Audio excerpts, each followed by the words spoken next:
Comparezco en un momento en el que un exministro del Gobierno de España está compareciente ante un magistrado, ante el Tribunal Supremo, y no sabemos a día de hoy si este exministro va a salir en un furgón policial camino a la cárcel o por su propio pie dirección a su casa. Es verdaderamente grave todo lo que estamos viendo y, como les he dicho en muchas ocasiones, la vocación y voluntad del Partido Popular es que no se normalice, que no tengamos que aceptar con normalidad que por primera vez en la historia de nuestro país un ministro, en este caso un exministro, esté siendo investigado por su actividad como ministro del Gobierno de España. Entendemos que si el presidente del Gobierno dijo estar molesto la semana pasada porque a las 5 de la tarde no había tenido la oportunidad de comer, hoy el desayuno se le habrá atragantado también.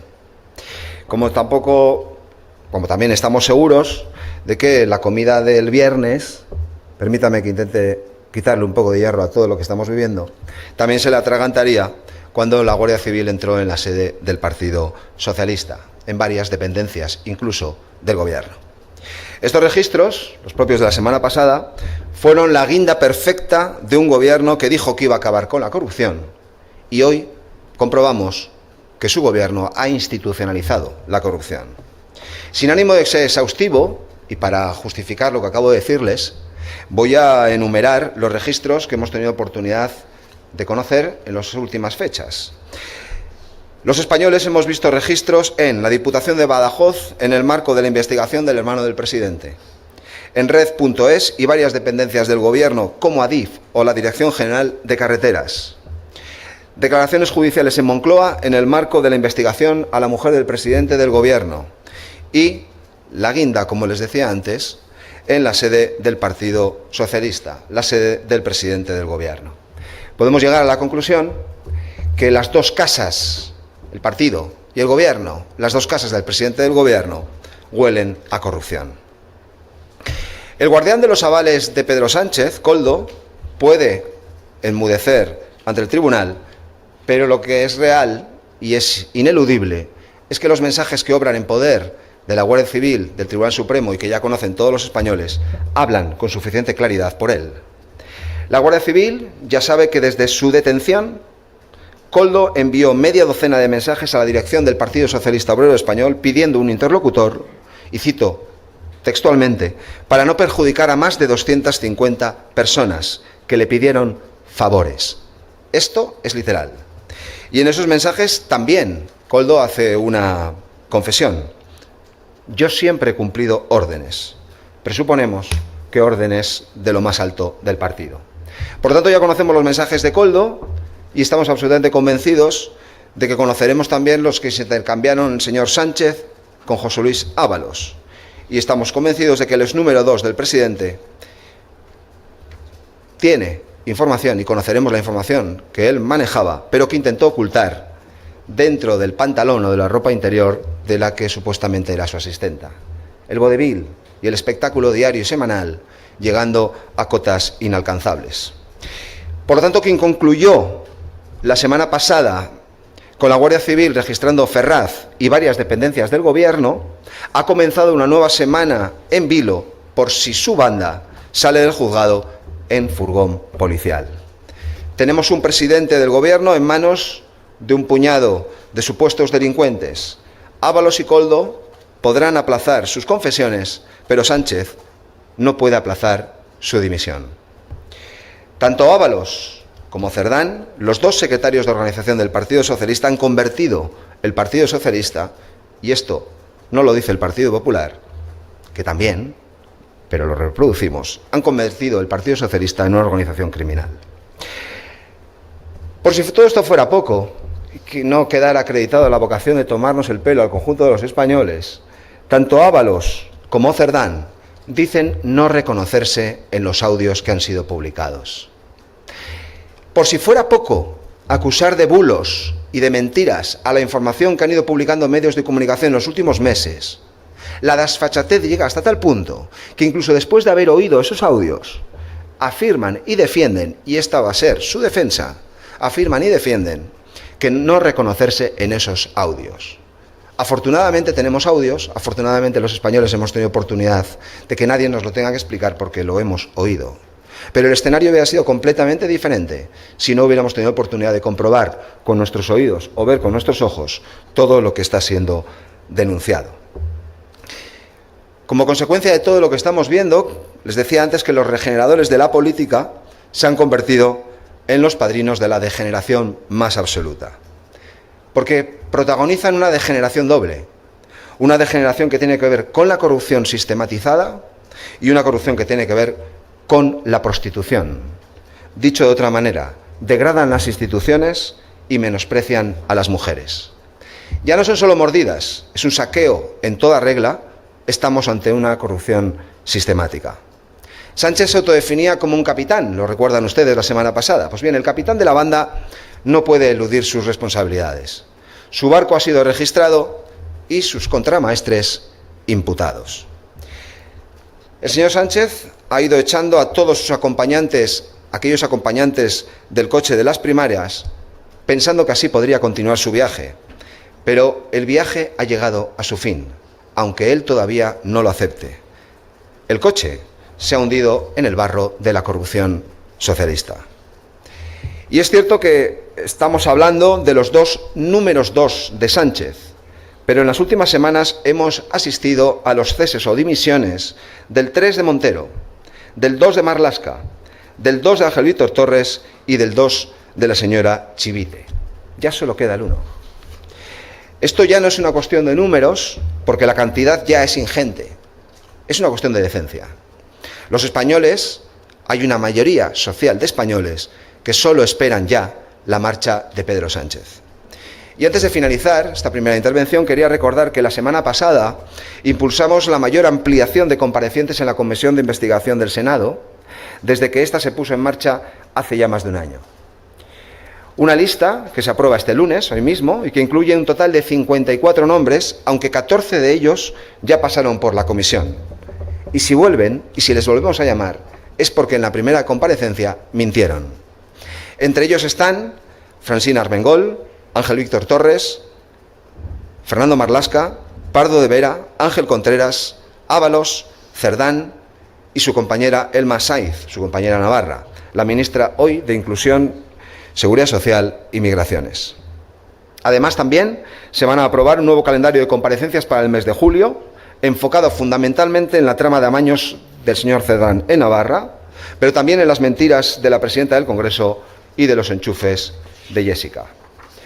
Concretamente, el 1 de julio comparecerán Ignacio Zaldívar, directivo de Adif, que fue el nexo entre la señora Pardo de Vera y Traxatec en el enchufe de Jessica Rodríguez, y también Anchón Alonso, socio de Santos Cerdán.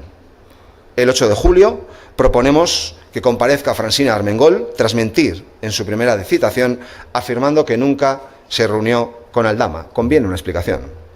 Y el 15 de julio proponemos la comparecencia del consejero navarro Óscar Chivite, tío de la presidenta María Chivite y máximo responsable, esto es lo relevante, máximo responsable de los contratos a Servinavar.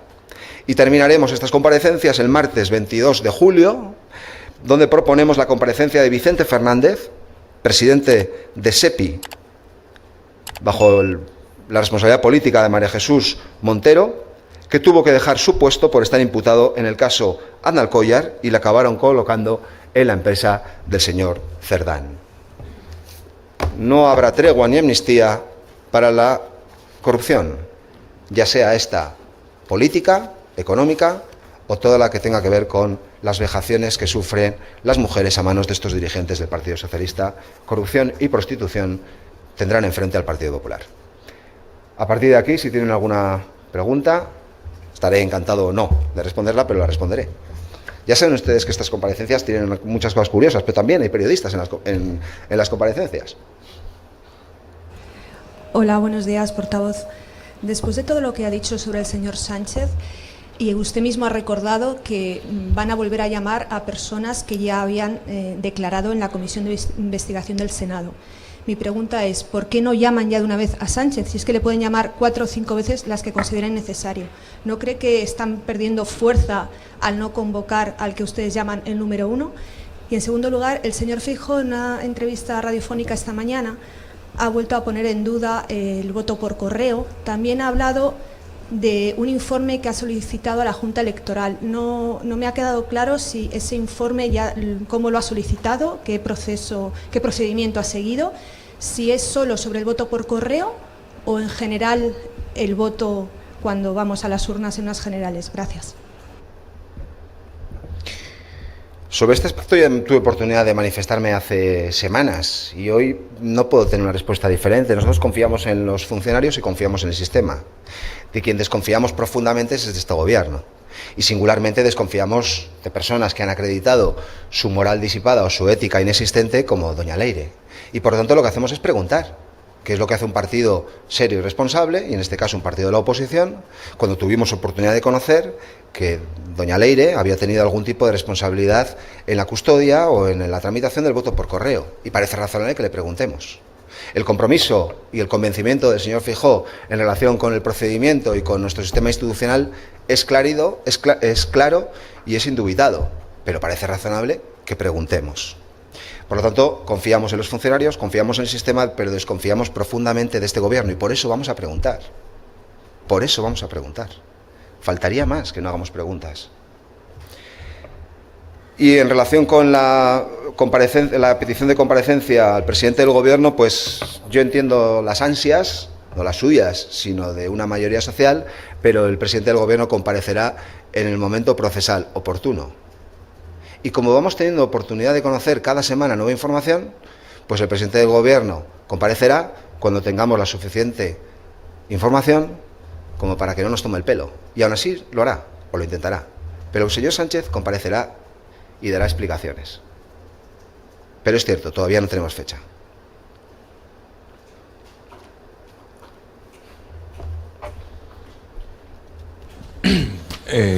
Buenos días, portavoz. Este fin de semana hemos conocido la carta de respuesta de Mark Rutte a la carta del presidente del jueves pasado.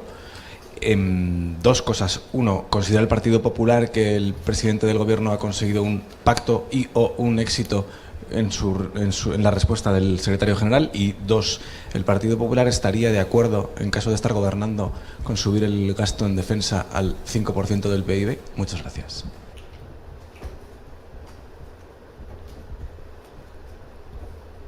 Mire, vamos a esperar, en primer lugar, vamos a esperar al miércoles, que cuando se celebra la cumbre, que recordar, si no me falla la memoria. Vamos a esperar cuál es el acuerdo resultante de esa cumbre. Pero hay una cuestión que es insoslayable y que ya tenemos información, y es que el presidente del gobierno afirma comprometerse a un incremento de más de 13.000 millones de euros adicionales al presupuesto ya existente en materia de defensa y de armamento. Es decir, el presidente del gobierno ya ha dicho que compromete a España a un gasto adicional del 2,1% del Producto Interior Bruto. La primera pregunta que nos hacemos, que parece de sentido común, es ese compromiso, ¿cómo pretende materializarlo? Si no tiene presupuestos ni siquiera presentados en la Cámara, si no tiene apoyo parlamentario para ejecutar este incremento de más de 13.000 millones de euros, salvo que sus socios parlamentarios hayan pasado del OTAN no, bases fuera, a OTAN sí y más dinero para las bases.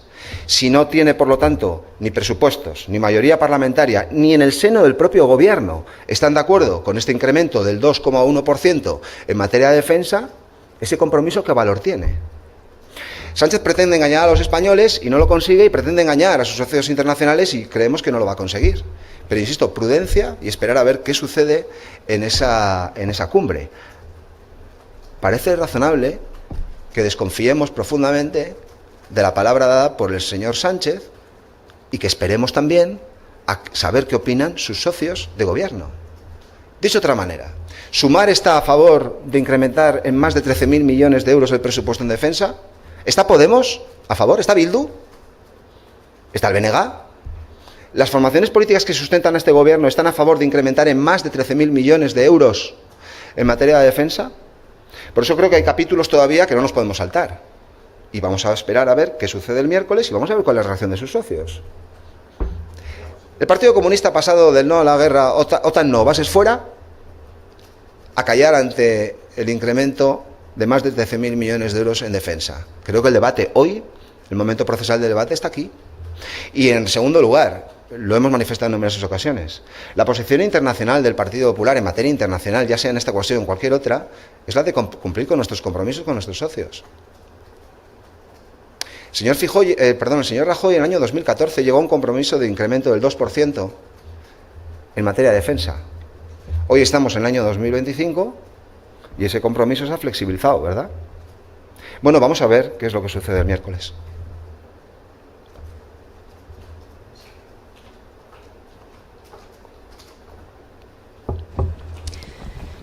Buenas tardes, portavoz.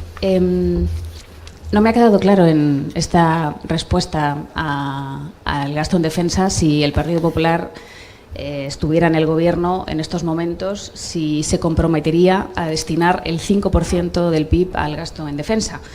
Y en segundo lugar, quería preguntarle por las elecciones generales del 2023. Querría saber si el Partido Popular sospecha del escrutinio de las generales del 2023, porque es una insinuación grave, y si es así, sobre la base de qué indicios o pruebas.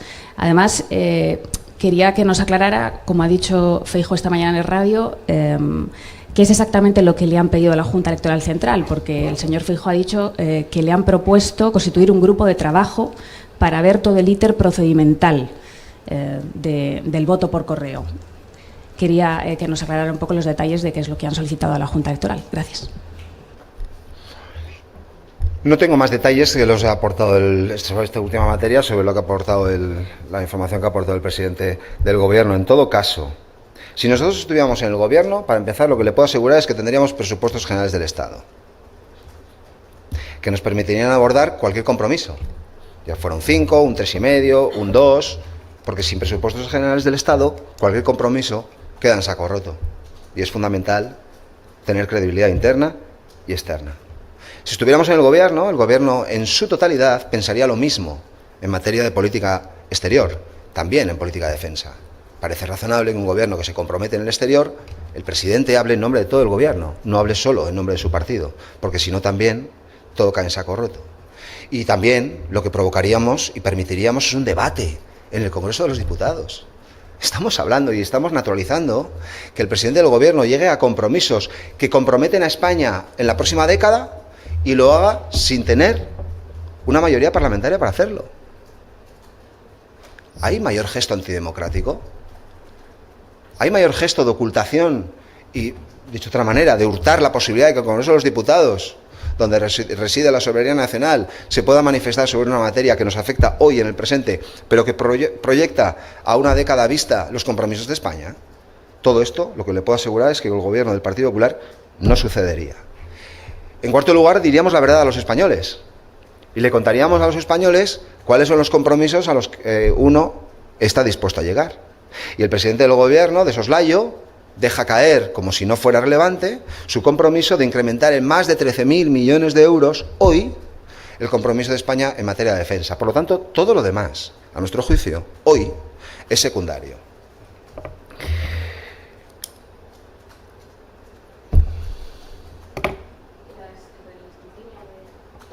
Nosotros confiamos, como le he dicho en muchas ocasiones. Mire, yo entiendo que la política actual se mueve con un trazo así de grueso, que uno tiene verdaderas dificultades para hacer preguntas sin que le lleven a ese trazo grueso.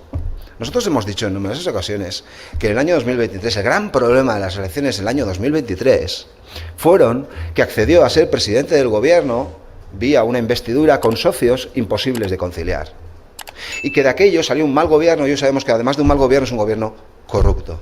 No hemos cuestionado en ningún momento ni ese resultado electoral, ni legitimidad alguna, desde luego jurídica, y no hemos cuestionado, por lo tanto, nuestro sistema nunca. Lo que también decimos es que tenemos perfecta legitimidad para hacer preguntas, y que cuando una persona que ha cometido actos absolutamente reprobables, como es la fontanera del Partido Socialista, y que además se jactó de tener mano en el proceso de voto por correo, lo razonable es que preguntemos. Y esto es lo que estamos haciendo.